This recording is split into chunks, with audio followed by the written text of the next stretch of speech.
我们先把西米当中加一点清水拌匀了，等西米的表面有一点湿湿的水分，再放入料理杯当中打成粉末的样子。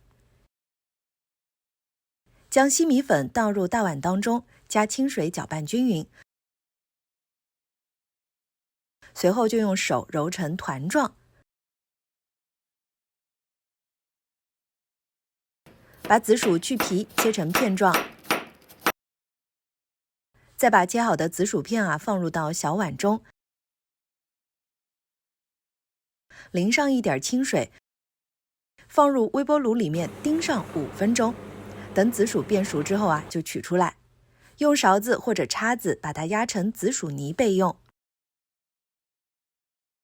取出一小块的西米团，用擀面杖擀成长方形的薄片，面皮的厚度在3到5毫米的样子是最好的。将准备好的紫薯泥放在西米片上，码成一排长条，再用西米皮把紫薯泥卷起来，卷成一个卷状之后呢，再搓一搓。最后将紫薯卷切成小段。蒸锅内铺上一层油纸或者笼布，放上西米卷，盖上锅盖，开大火蒸制。水开上气之后呢，蒸10到15分钟。蒸好以后，打开盖子，原本白色的皮子呢，变成了透明的水晶皮，外皮吃起来是 QQ 弹弹的，